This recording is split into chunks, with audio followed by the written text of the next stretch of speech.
Durduğumuz yerle ebedi duracağımız yer, bu ikisi arasındaki farkı çok iyi görerek herhalde ona göre bir tavır ayarlamak icap ediyor.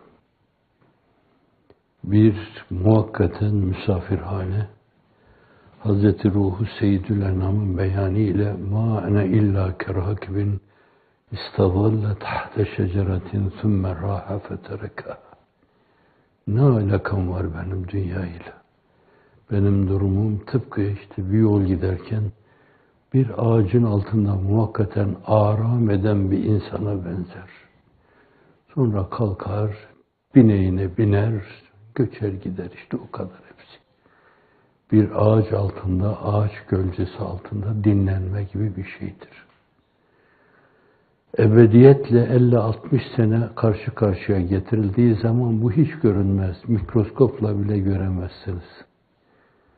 En büyütücü büyüteçlerle bile göremezsiniz. Bu dünya öyle küçülür. 60 sene, 70 sene. Hatta bütün insanlığın ömrü ebediyetin yanında bir anı seyyale gibidir. Gelir, uğrar, geçer, gider. Ve insana bu iki alem arasındaki konumu ve durumu itibariyle durum ayarlaması iktiza eder. Kur'an-ı Kerim Karun'a hitap ederken وَبْتَغِ ف۪ي مَا آتَاكَ اللّٰهُ الدَّارَ الْآخِرَةِ Allah'ın sana verdiğiyle ahiret hayatını peyle. İptiga kelimesiyle ifade ediyor. Vatlup değil.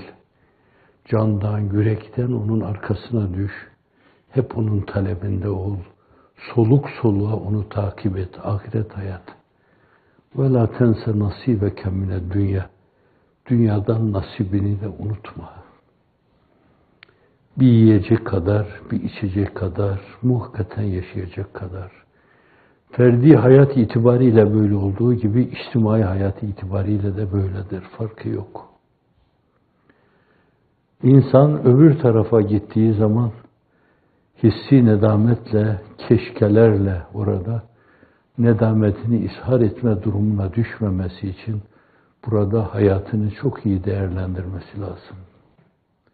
Bir hak dostu, bir ticaret yapmadım, nakdi ömrüm oldu heva. Yola geldim lakin göçmüş cümle kervan bir haber. Ağlayıp nalan edip düştüm yola tenha garip. Dide giryan, sine piryan, Türkçemizde püryan derler. Dide giryan, sine piryan, akıl hayran, bir haber. Niyazi Mısri. Bir başkası der ki, anonim bu, çeşmi ibretle nazar kıl. Bu dünya bir misafirhanedir. Bir mukim Adem bulunmaz, ne acip kaşanedir. Bir kefendir akibet sermayesi şahu geda. Pes buna mağrur olan mecnun değil ya nedir?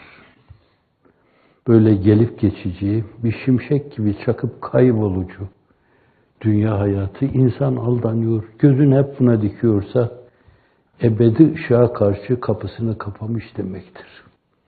Kendini bir ebedi körlüğe salmış demektir. Evet öyle. Bir güzel söz de bu mevzuda bunların hatırlattığı Aziz Mahmud Hudayi. İki kapılı bir handır, bir han bu virane. Konan göçer, konuk eğlenmez diyor. Bakın hepsi aynı şeyleri söylüyor. Bu da size başka bir şeyi hatırlatır. Acep bir kârvanhane bu dünya. Gelen gider, konan göçer bu elden. Malı, mülkü, sefası fani hulya. Gelen gider, konan göçer bu elden. Bir başkası bu dert meyhanesinde kimi gördün şaduman olmuş. Bu gamhaneyi mihnette beladan kim eman bulmuş. Bu bir devvar-ı gaddardır gözü gördüğün hep yer. Ne şahu ne gedavunda ne bir fert faidar olmuş. İki mısra atlayarak sonu söylüyorum. Hüner bir ibret almaktır. Hüner hakka kul olmaktır. hüner irfanı bulmaktır. Bu gaflet alemi almış. Gördüğünüz gibi çoklar ahirete karşı kendilerini bir körlük içine salmışlar. Varsa da dünya, yoksa da dünya.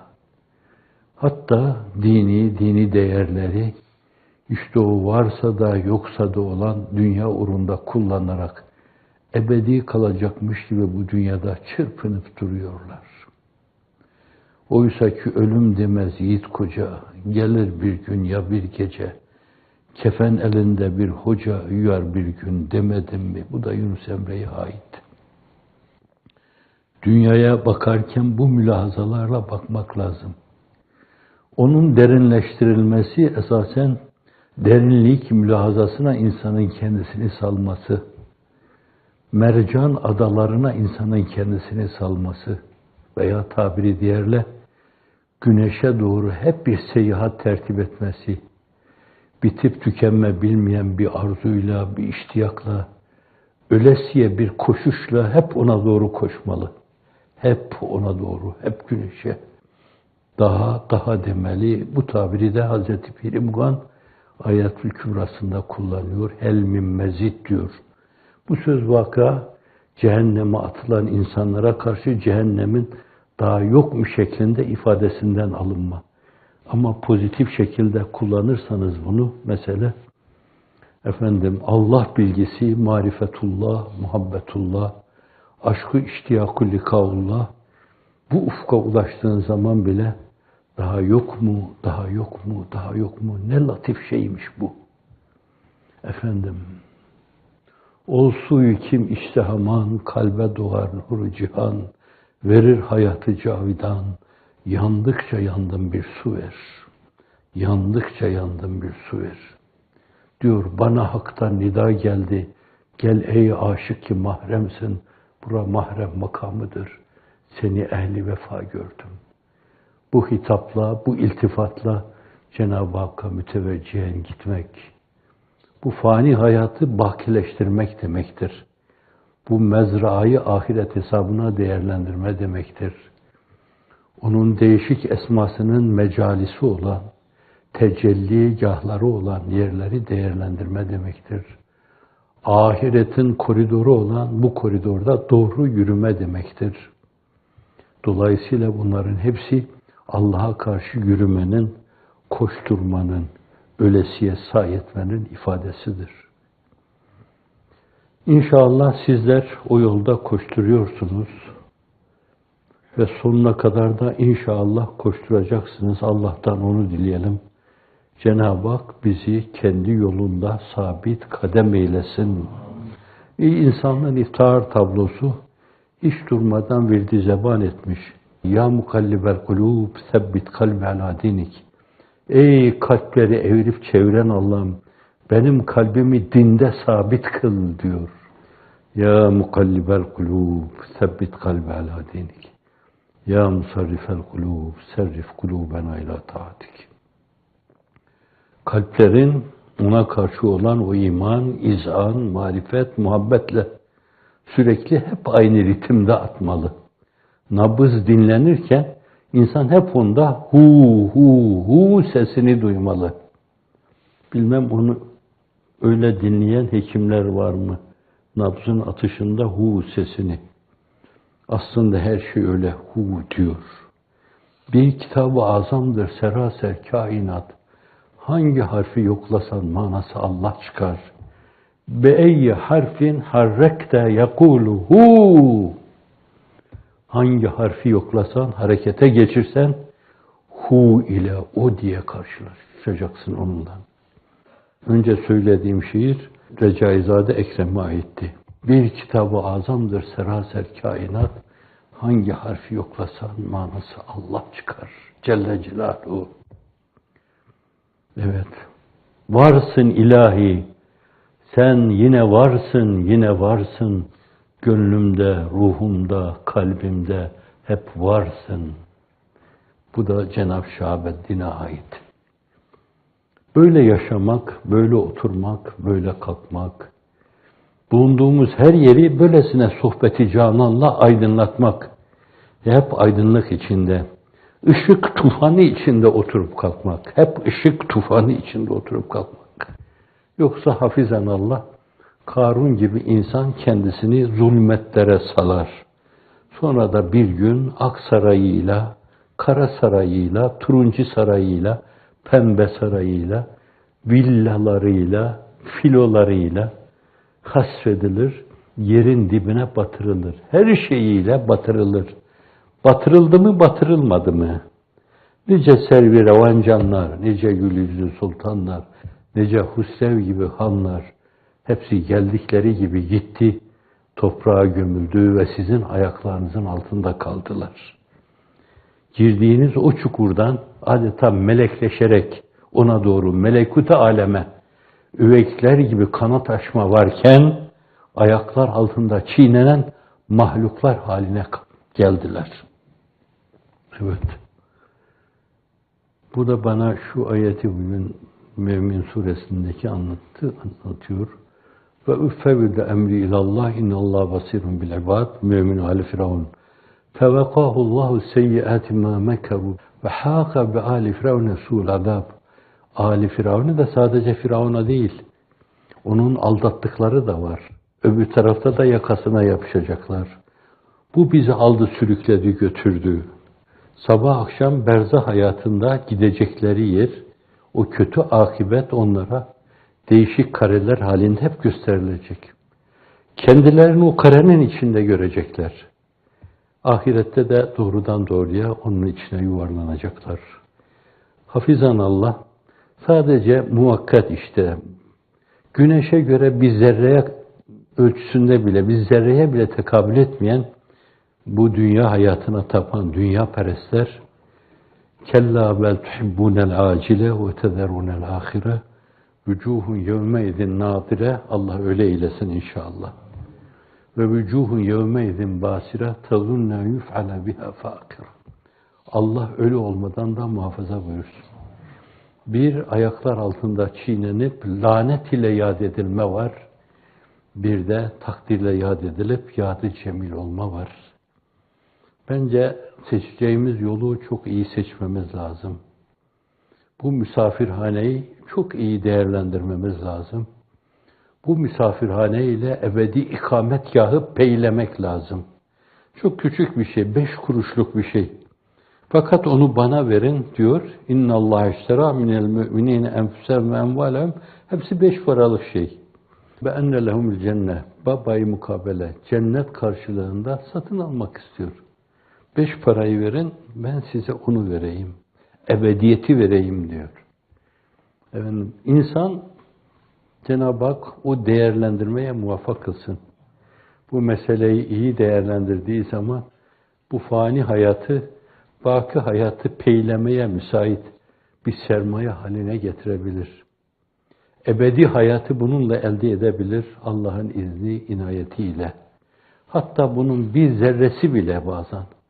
Böyle 1 dakika güzel yaşamışsınız. Bir anı seyyale vücude enver, binlerce sene vücude ebtere müreccahtır. Cephelerde devri Risalet Fena itibariyle şehit olan öyle insanlar vardı ki Müslüman oldu, huzur Risalet Fena'ya geldi. La ilahe illallah Muhammedur Resulullah dedi. Sonra da şehit oldu. Bir vakit namaz kılmamıştı. Ama üveyk gibi kanatlandı, uçtu. Neye? Mahiyeti ilahiyeye, teveccüh ilahiyeye, iltifati ilahiyeye, ni'am-ı ilahiyeye, eltaf-ı ilahiyeye. Uçtu bir anda. 1 dakika bile olsa iyi değerlendirmiş olduğu takdirde o koskocaman ebediyet alemleri peylenmiş oluyor. İşte innallah iştera minel müminin enfusehum ve emvalehum be'enne lehumul cennet. Ama yukatilune fî sebîllah feyaktulûn ve yuktelûn. Ne olacak? Ölsen ne olur o yolda? Kalsan ne olur o yolda? Ebedi varlık söz konusu olduktan sonra bir adım öteye gittiğin zaman ebedi hayatın burcu burcu kokusuyla karşı karşıya kalacaksın. Cennetin ıtriyat kokularıyla karşı karşıya kalacaksın.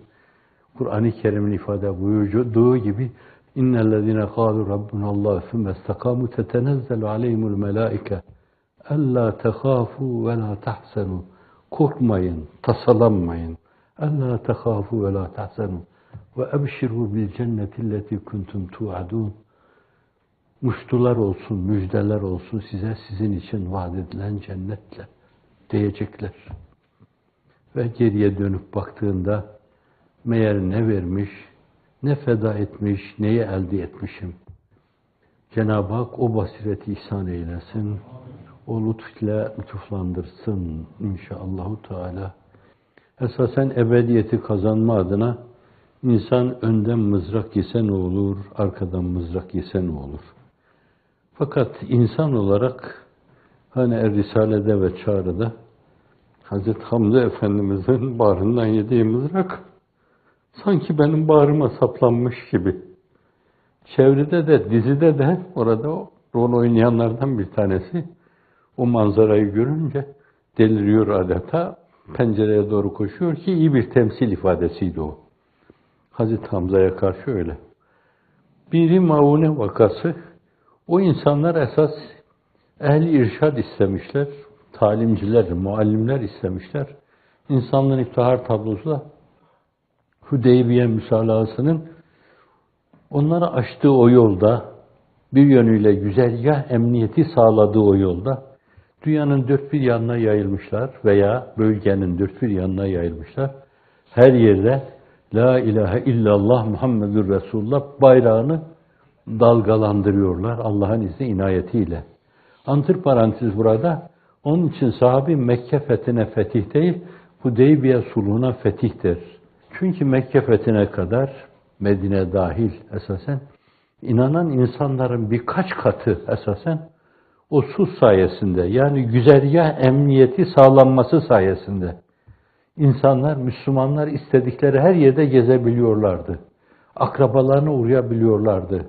Değişik argümanları değerlendirerek, içlerinin heyecanlarını onların yanında boşaltabiliyorlardı. Dolayısıyla o kadar çok insan Müslüman oldu ki, işte sahabi sayısı 100.000'e ulaştıysa herhalde, bu sayede Allah'ın izniyle, inayetiyle ulaştı. Efendimiz sallallahu aleyhi ve sellem ruhunun ufkuna yürüdüğü zamanda bir günlük Müslüman da vardı. Gelirken yolda olan Müslüman da vardı. Orada ben inandım diyor. Fakat geldiğinde Efendimiz ruhunun ufkuna yürümüş. Yani o kendi ciddi bir teessüre giriyor. Ama sahabeyi görüyor. O sahabeyi görmekle ayrı şerefle şerefyap oluyor. Biraz evvel bahsettiğim başka bir sahabinin sergüzeştisidir yani. Müslüman oluyor ama bir savaş, o savaşta hiçbir namaz kılmadan hemen savaşıyor ve şehit oluyor. O da kanat çırpıyor, kanat açıyor, üveyk gibi yürüyor ebediyet alemine orada, inşirah içinde.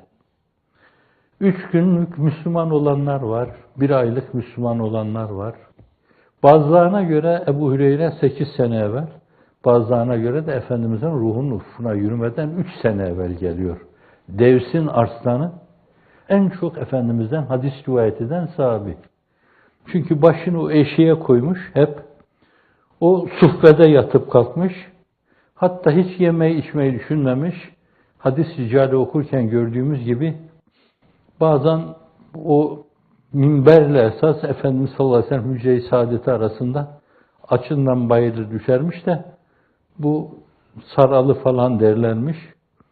Oysa diyor ki millet bana öyle bakardı ama ben açımdan bayılmıştım orada. Hiç umurunda değil yani. Bugün ekmek buldum, yedim. Yarın ne olacak filan hiç umurunda değil. Tamamen o kapıya kilitlenmiş böyle. O lalü güher döktüren, cevherler döktüren dudaklardan ne dökülüyorsa onları kafasına koymaya çalışmış. O da yani 3 sene ise 3 senede dikey yükselişle öyle bir noktayı ihraz ediyor ki çok sahabe onun gözünün içine bakıyor. Yani çok sahabe gözünün içine bakıyor. Adeta bir Peygamber Efendimiz örneği olmuş yani. Ne diyorsa, ağzından ne çıkıyorsa milimi milimine. Böyle onu yaşama. Çoğu çocuklar yani Efendimiz sallallahu aleyhi ve sellem oraya teşrif buyurduktan sonra dünyaya geliyor. Ruhun ufkuna yürüdüğü zaman da 7 yaşında, 8 yaşında. Ve nitekim yani Hazreti Hasan, Hazreti Hüseyin efendilerimiz o yaşta. Ama sahabi yani. Kucağına alıyor, minbere beraber çıkarıyor, sırtına alıyor onları ama onlar da sahabi. Fakat o insibayla, onun fırça çalmasıyla öyle bir renk, öyle bir desene esas bürünüyorlar ki insanın başını döndürür. Bu. İşte o Hüdeybiye sulhu sayesinde böyle dört bir yana yayıldılar bunlar. Koşan koşana bu defa Efendimiz sallallahu aleyhi ve sellemin huzuruna sahabi, tabakatçıların rivayetine göre 100.000'e ulaştı Allah'ın izni inayetiyle. Yine de insan az diyor yani. Öyle bir güneş tülü etmiş, ya niye 100.000, neden 1 milyon değil filan. Ama öyle bir iz bırakıyor ki Hazreti Ebubekir, Hazreti Ömer döneminde işte bizim aklımızdan geçen o milyonlar oluşuyor Allah'ın izni inayetiyle. İmparatorluklar en-nurul halid karşısında dize geliyor ve yıldızlar gibi görünmez oluyorlar. كَأَنَّهُ شَمْسُ فَضْلِنْهُمْ كَوَاكِبْهَا يُظْهِرْنَ اَنْوَارِهَا لِلنَّاسِ فِي الظُّلَمِ. Değil onlar, peygamberler bile bu siyediye göre onun yokluğu döneminde esasen yıldızlar gibi parlıyorlardı. O bir güneş gibi doğunca bütün yıldızlar gaybubet etti, küsufa husufa uğradılar. Evet. İşte Haram İbni Milhan da öyle onlardan birisiydi. İrşad için gitmişti. Fakat ihanet ettiler orada. Davet edenler de var mıydı onların içinde? Fakat mutlak haberler vardı ki Efendimiz sallallahu aleyhi ve sellem o meseleye çok müteessir olmuş ve aynı zamanda onlara beddua etmişti kunut dualarında uzun zaman. Cenab-ı Hak da belli bir dönemden sonra yeter demiş. Dolayısıyla Efendimiz de kesmişti. Sizin bütün dünyayı saran fitne ve fesat karşısında 3-5 seneden beri okuduğunuz kunut gibi Cenab-ı Hak belaları savsun, def etsin, ref etsin diye yapıyorsunuz. Allahümme münzilel kitap, müjde sahab, seri'el hesab, hazimel ahsab, ihzim a'da'ana kulla mecmen fi kullil ahsab, fi kulli enhaylâne ve fi kulli nevâhil hayâ, fi akrabe an, behîsü mâle'inun ra'at ve la üznün semmet ve la hatar ala kalbi ve şer. O yapmamış olsa zaten sizin yapmanız da doğru değil yani. O yaptığı için siz de yapıyorsunuz. Maruz kaldığınız belalar karşısında yapıyorsunuz. O çok insanlığın iftihar tablosuna dokunuyor, öyle yapıyor. Evet işte o mızrağı böyle sinesinde yiyince hiç beklemiyor yani. Silahlı gitmemişler oraya. Bir yönüyle ellerinde gülle gitmişler oraya. Onlara gül kokuları koklatmak için gitmişler.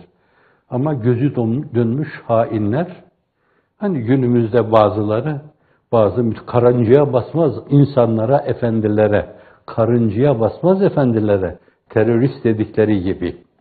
Kendi karakterlerinin gereği esas. Karakterinin gereği oraya mızrakla gelmiş insanlar var. Bir de ellerinde gül demetleriyle, buketleriyle giden insanlar var. Canım gülle mızrağa karşı savaş verilmez ki. Zaten öyle bir niyetleri yoktu. Öyle bir niyetler olsaydı cephe oluştururlardı. Bir tabiye oluştururlardı. Ama mızrağı sinesinden yiyince füstü ve Rabbil Ka'beti diyor.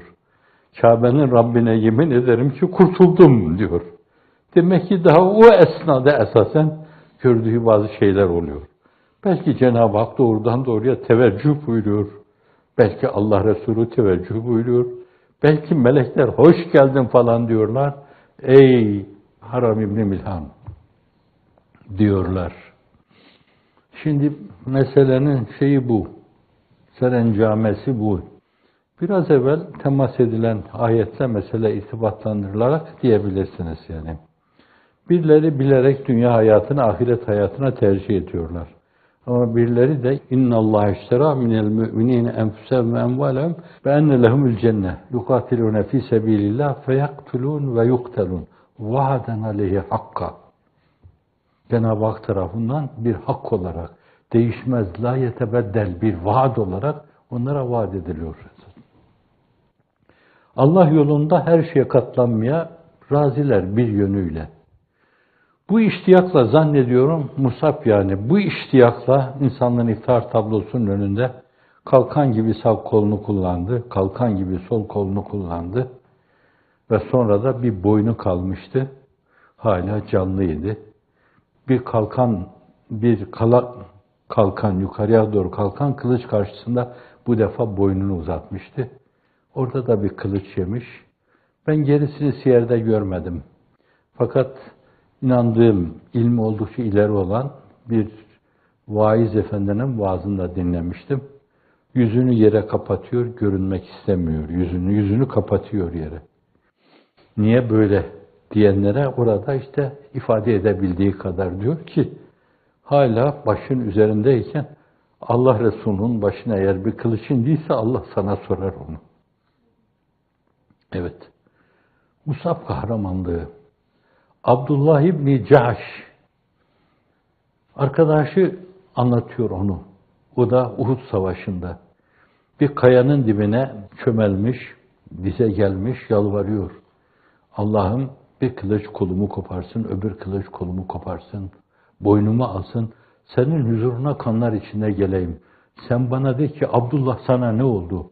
Ben de diyeyim ki ben bunları Resulullah yolunda verdim diyeyim diyor. Evet. Şimdi bu vefat kazanma şeyi. Bazıları kazanmayı sadece dünyaya münhasır görürler, Karun gibi. Bazıları da esasen zerreyle güneşi peylerler, damlayla deryayı peylerler. Dolayısıyla bir damla verir, deryaya sahip olur. Bir zerre verir, güneşe sahip olur. Şimdi kim kazandı, kim kazanmadı? Bazıları da hafizanallah o bir damlacık şeyi yine hep böyle damla avlamak için kullanır. Damla, damla, damla, damla, damla der durur. Sonra bir gün öbür tarafa doğru bir katran damlası gibi damlar gider. Nice servirevan canlar, nice gül yüzlü sultanlar, nice Husrev gibi hanlar, bütün bu deryaya dalmış. Sonra hepsi birden boğulmuş dünya sevdasıyla.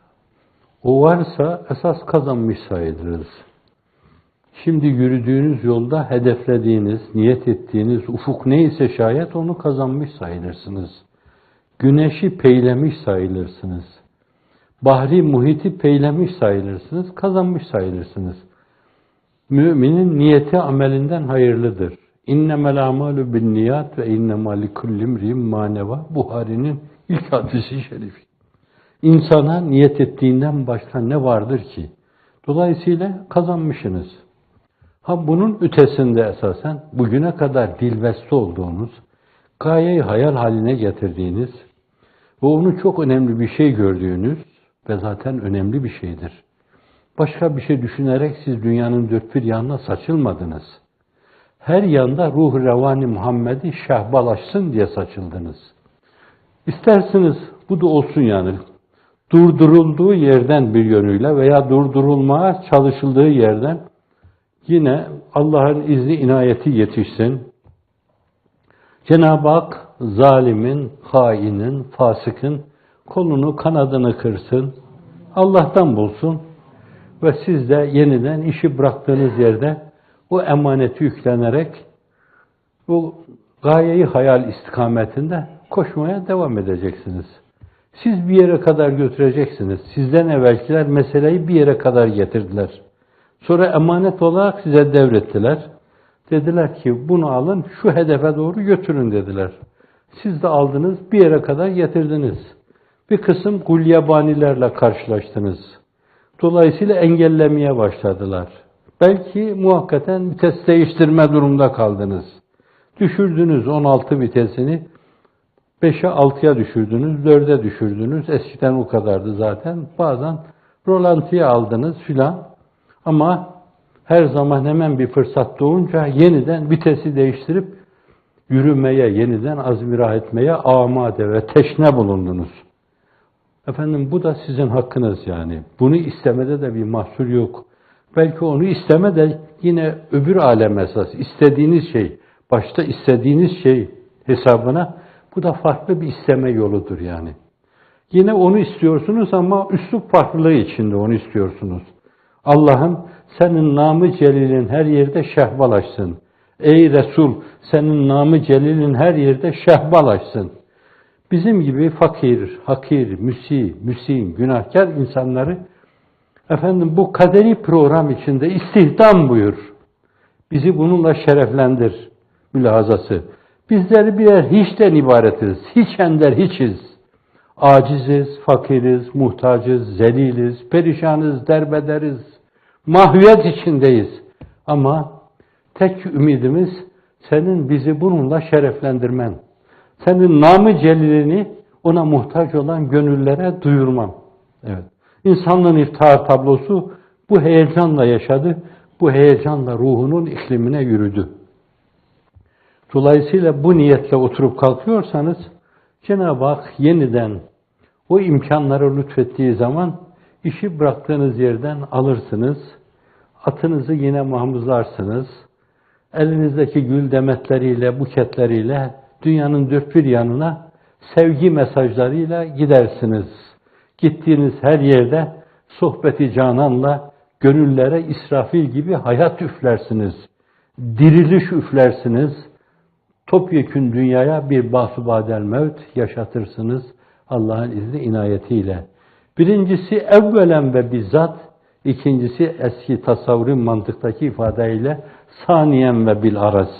Birincisi hakiki, ikincisi izafi. Fakat öyle bir izafi ki yine ona raci. Nasıl insanlığın iftihar tablosunu ifade ederken diyoruz ki o gaye ölçüsünde bir sebeptir. Gaye ölçüsünde. Öyle olmasa la ilahe illallah. Bak biter bitmez Muhammed geliyor. Gaye ölçüsünde bir sebep, bir vesile. O olmasaydı ne bilebilirdik? Öğrenilmesi gerekli olan hangi şeyi öğrenebilirdik? Zat-ı ülûhiyet hakkında neye sahip olabilirdik? Kainatı doğru okuyabilir miydik esasen? Bu dünyanın bir mezra olduğuna vakıf olabilir miydik acaba? Buranın mecali esma-i ilahi olduğunu bilebilir miydik acaba? Cennetin burada peylendiğini bilebilir miydik acaba? Bütün bunları onun mesajları içinde gördük. Dolayısıyla medyundur o masuma bütün bir beşeriyet. Ya Rab mahşerde bizi bu ikrar ile haşret. Amin.